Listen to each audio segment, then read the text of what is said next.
안녕하세요. 오늘은 자폐치료 무게쫓기의 관점으로 이야기하도록 하겠습니다. 자폐 스펙트럼 장애는 발병 원인이 밝혀지지 않았고 신경발달 장애로 분류되어 있습니다. 자폐 스펙트럼 아이들이 보이는 증상이 있는데요. 한번 보시겠습니다. 먼저 호명 반응, 눈 맞춤, 상호작용, 의사소통이 어렵습니다. 또한 반복적인 움직임, 예를 들면 손을 이렇게 꺾고 몸을 흔든다든가, 손을 흔들면서 몸을 같이 흔든다든가, 아니면 팔짝팔짝 뛰어다닌다든가, 이러한 반복적인 움직임을 보입니다. 또한 감각적인 자극에 지나치게 높거나 낮은 반응을 보입니다. 예를 들면 한 가지 질감의 음식만 먹으려고 한다든가, 아니면 특정한 질감의 옷만 입으려고 한다든가, 또는 선풍기나 바퀴처럼 빙글빙글 회전하는 자극에 집착을 한다든가 이런 반응을 보이기도 합니다. 그렇다면 자폐 아이들은 왜 이런 특징을 보이는 걸까요? 저는 이렇게 생각합니다. 아이들은 어릴 때부터 신경발달 장애로 아이들의 신경계는 불안정한 상태입니다. 아이들의 신경계가 불안정하다 보니 감각 조절이 어렵고 집중이 어렵습니다.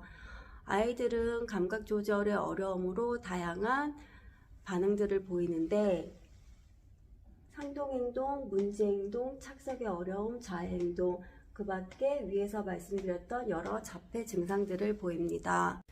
표를 이용하여 좀 더 설명드리겠습니다. 이 표는 감각통합 과정을 설명하는 표이며 감각통합은 연속적인 과정으로 각 단계의 통합을 통해 다음 단계가 가능해집니다.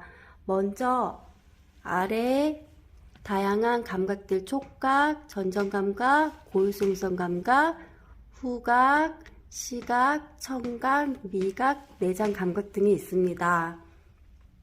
이 다양한 감각들이 잘 통합되어야 상위의 기능들이 잘 나올 수 있습니다. 주의 집중력, 언어 능력, 행동 조절, 소근육 운동, 학습 이런 상위의 기능들이 잘 나올 수 있습니다. 그런데 우리 아이들은 불안정한 신경계 상태로 이 하위의 감각 조절과 처리부터 어려움이 발생합니다. 그러다 보니 상위의 기능은 어려워 발달이 지연될 수밖에 없습니다. 어머님들은 아이의 집중력, 언어, 행동 조절, 착석이 좋아지시길 바라지만 발달의 기초가 되는 감각 조절과 통합에 대해서는 이해가 부족하십니다.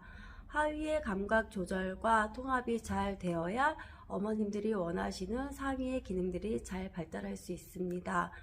그렇다면 하위의 감각 조절을 어떻게 할 수 있느냐 라는 궁금증이 생기실 겁니다. 방법이 있습니다. 그거는 아이의 신경계는 스스로 조절하고 집중할 수 없기 때문에 무게조끼를 입혀 보조적인 도움을 주어야 합니다. 이 무게조끼는 안정적인 감각 신호를 지속적으로 신경계에 전달하여 불안정한 감각 처리와 신경계의 조절 능력을 향상시키게 됩니다.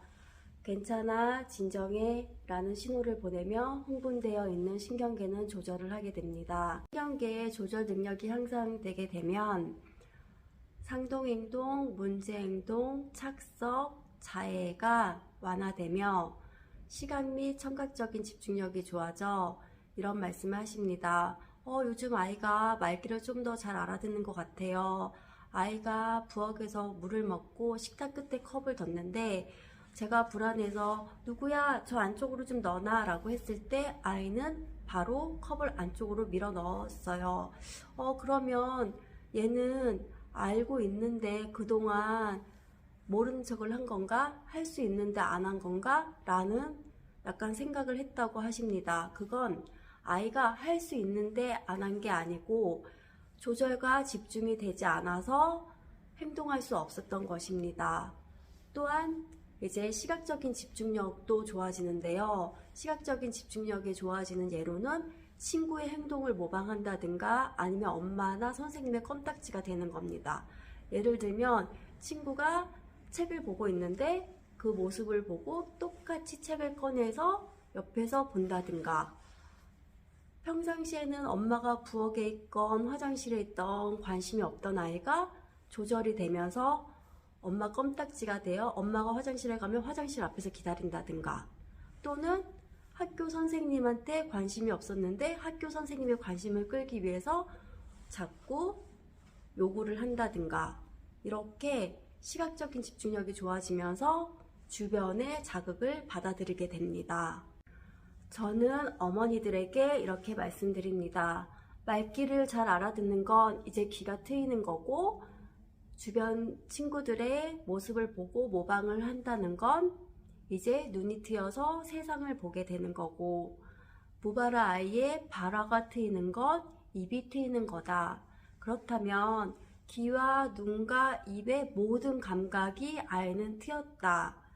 이제부터는 아이가 하는 모든 치료들, 언어치료, 인지치료, 감각통합치료 등 모든 치료들이 이 무게쫓기와 함께 긍정적인 시너지를 발휘해서 아이의 발달은 좀 더 향상될 수 있으시다 라고 말씀을 드립니다. 저는 이렇게 생각합니다.